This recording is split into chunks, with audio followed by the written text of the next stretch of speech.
Leviticus 14. The Lord said to Moses, "These are the regulations for any diseased person at the time of their ceremonial cleansing. When they are brought to the priest is to go outside the camp and examine them. If they have been healed of their defiling skin disease, the priest shall order that 2 live clean birds and some cedar wood, scarlet yarn, and hyssop be brought for the person to be cleansed. Then the priest shall order that one of the birds be killed over fresh water in a clay pot. He is then to take the live bird and dip it, together with the cedar wood, the scarlet yarn, and the hyssop, into the blood of the bird that was killed over the fresh water.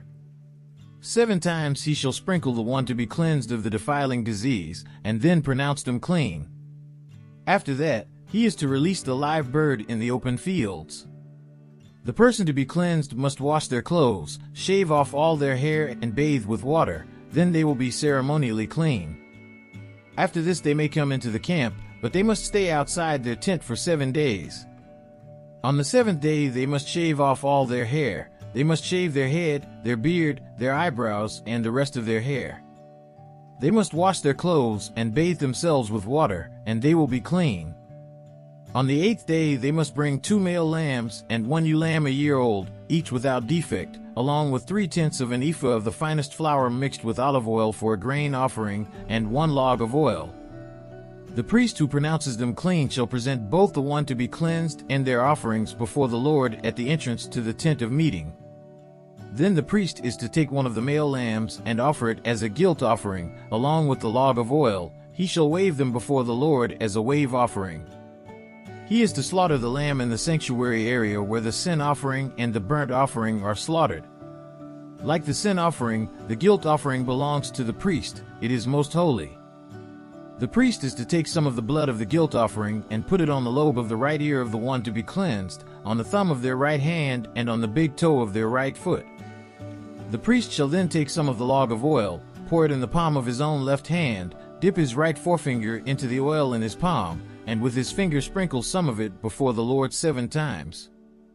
The priest is to put some of the oil remaining in his palm on the lobe of the right ear of the one to be cleansed, on the thumb of their right hand, and on the big toe of their right foot, on top of the blood of the guilt offering. The rest of the oil in his palm the priest shall put on the head of the one to be cleansed and make atonement for them before the Lord. Then the priest is to sacrifice the sin offering and make atonement for the one to be cleansed from their uncleanness.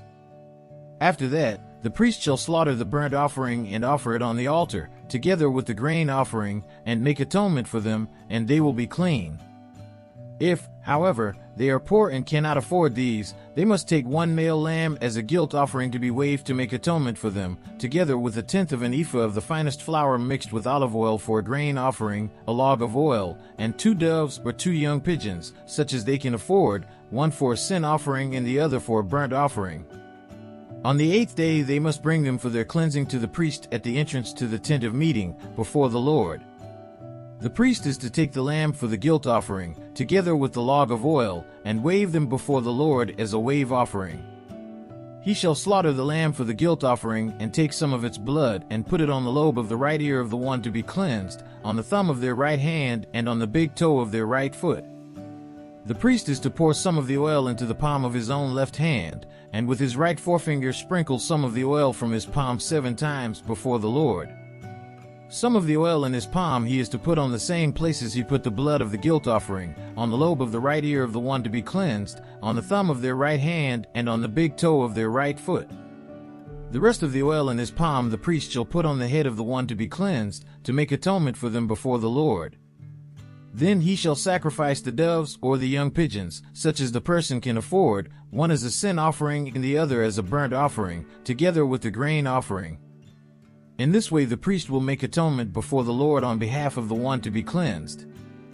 These are the regulations for anyone who has a defiling skin disease and who cannot afford the regular offerings for their cleansing. The Lord said to Moses and Aaron, "When you enter the land of Canaan, which I am giving you as your possession, and I put a spreading mold in a house in that land, the owner of the house must go and tell the priest, 'I have seen something that looks like a defiling mold in my house.' The priest is to order the house to be emptied before he goes in to examine the mold, so that nothing in the house will be pronounced unclean. After this the priest is to go in and inspect the house.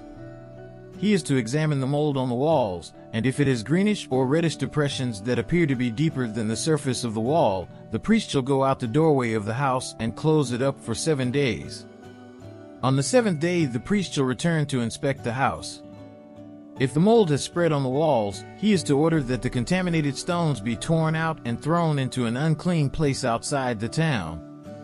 He must have all the inside walls of the house scraped and the material that is scraped off dumped into an unclean place outside the town. Then they are to take other stones to replace these and take new clay and plaster the house.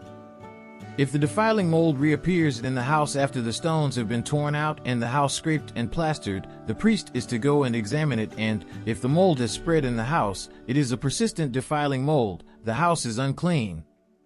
It must be torn down, its stones, timbers, and all the plaster, and taken out of the town to an unclean place. Anyone who goes into the house while it is closed up will be unclean till evening. Anyone who sleeps or eats in the house must wash their clothes. But if the priest comes to examine it and the mold has not spread after the house has been plastered, he shall pronounce the house clean, because the defiling mold is gone. To purify the house he is to take 2 birds and some cedar wood, scarlet yarn, and hyssop. He shall kill one of the birds over fresh water in a clay pot.